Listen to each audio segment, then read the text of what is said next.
sekarang kita harus lihat alasannya apa. Kenapa kok sampai tidak merestui? Kita kan mengenal adanya hal-hal umum, misalnya, oh orangnya orang yang nggak benar, atau orangnya hubungan Pemeran video porno Jakarta Selatan dengan tuntutan 10 tahun dari pihak berwajib. Menanggapinya gimana? Ya kalau menurut saya sih tenang aja, itu baru ancaman ya, 10 tahun. Nanti kan yang berhak melakukan tuntutan adalah JPU, Jaksa Penuntut Umum. Nanti kita lihat JPU itu akan nuntutnya berapa besar jumlahnya kan begitu. Kalau kita belajar dari kasus-kasus yang dahulu juga hukumannya rata-rata di bawah 5 tahun ya.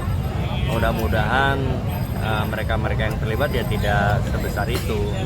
Dan seyogyanya juga saya nih orang yang memperjuangkan anti penjara lah di Indonesia.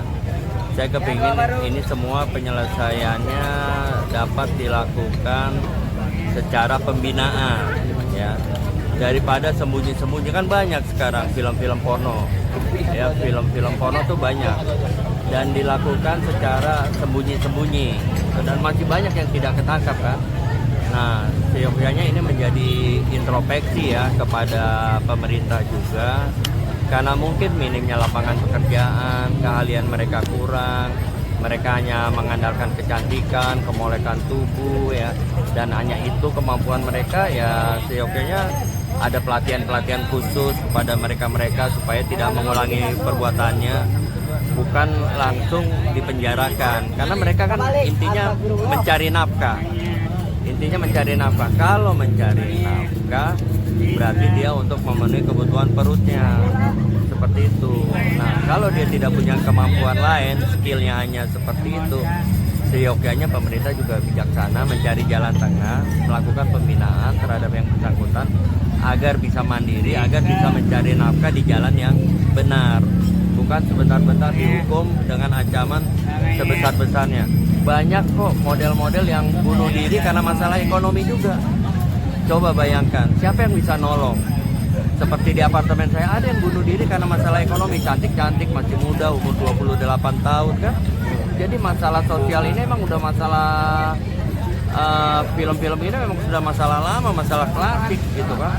Dari tahun sebelum saya lahir juga sudah banyak film-film seperti ini di luar negeri kan. Namun kalau di sini, kalau judulnya tadi mencari nafkah untuk kehidupan dia, seyogyanya lebih bijaksana lah, bukan main penjarakan, tapi dilakukan pembinaan agar ya mereka sadar kembali ke jalan benar. Bila perlu dikasih pekerjaan lah mereka kan, carikan pekerjaan yang halal, karena kan semua ini warga negara tanggung jawab pemerintah. Ya, tanggung jawab pemerintah. Kalau lapangan kerja sulit, bahan makanan mahal, bahkan saya dengar mau dipajakan, kan terlalu nih. Akhirnya mereka menghalalkan segala cara untuk mendapatkan uang. Seperti itu. Siapa yang dapat membantu mereka? Begitu kan? Kalau di luar negeri ada jaminan sosial, ada gaji buat pengangguran. Kalau di kita kan belum ada. Jadi jangan sampai mereka melakukan itu, sedangkan pemerintah juga tanggung jawab terhadap jaminan sosial tidak mencapai ke mereka. Oleh karena itu ya, sebelum ada jaminan sosial, seyogyanya pemerintah memberikan hukuman yang lebih bijaksana ya. Dan kita juga sudah belajar dari kasus-kasus sebelumnya ya, tadi itu bahwa kasus sebelumnya tidak mencapai 5 tahun. Bang, kenapa pembinaan bang? Ini kan sudah terlalu vulgar ya, katakan vulgar, memang bener-bener terkonsep. Kenapa pembinaan? Ntar nggak ada efek jerahnya dong. Begini, saya kasih tahu ya kalau masalah efek jerah. Pelaku narkoba udah banyak yang dihukum mati, tapi apakah sekarang narkoba pada kapok? Kan tidak. Kasus korupsi juga udah banyak yang dihukum berat, tapi apakah koruptor kapok? Tidak juga.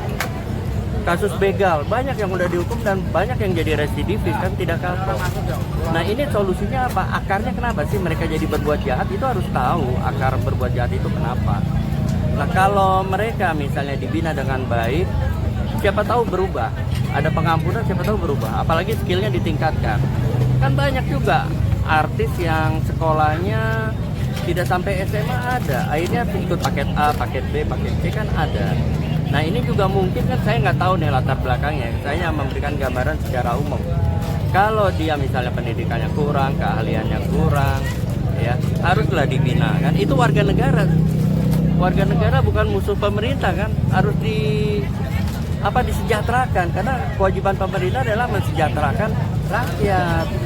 Nah oleh karena itu saya tidak setuju dengan hukuman penjara. Saya lebih setuju dengan hukuman pembinaan disadarkan. Kalau dia mengulangi lagi, baru ditindak tegas seperti itu. Coba di Eropa, karena ada jaminan sosial, penjara pada kosong tuh. Ya, tapi di kita kan jaminan sosial tidak ada. Yang nganggur tidak dapat penghasilan. Sehingga ya akhirnya mereka untuk memenuhi kebutuhan perutnya ya dengan melakukan segala cara. Oleh karena itu, ya saya berharap tuh kalau nggak salah ada 11 ya pelaku film porno ya. Itu dibina saja lah, jangan dipenjara. Saya yakin mereka bisa berubah, saya yakin mereka sadar seperti itu. Saya yakin lah pemerintah dapat melakukan itu dan banyak juga lembaga-lembaga yang mampu melakukan itu. Bang, tapi biasanya kan mengambil tindakan kayak semacam tuntutan 10 tahun itu berdasarkan apa yang menjadi kerugian di masyarakat itu sendiri agar menjadi pembelajaran untuk yang lain. Apakah itu merupakan bentuk dari penegakan hukum? Ya tadi kan sudah saya kasih contoh ya. Kalau untuk tujuannya efek jera, ya untuk efek jera, banyak kasus-kasus tindak pidana ya yang secara kualitatif dan kuantitatif meningkat seperti itu ya, banyak kasus-kasus seperti itu. Nah untuk kasus ini ya, ini kan spesial loh.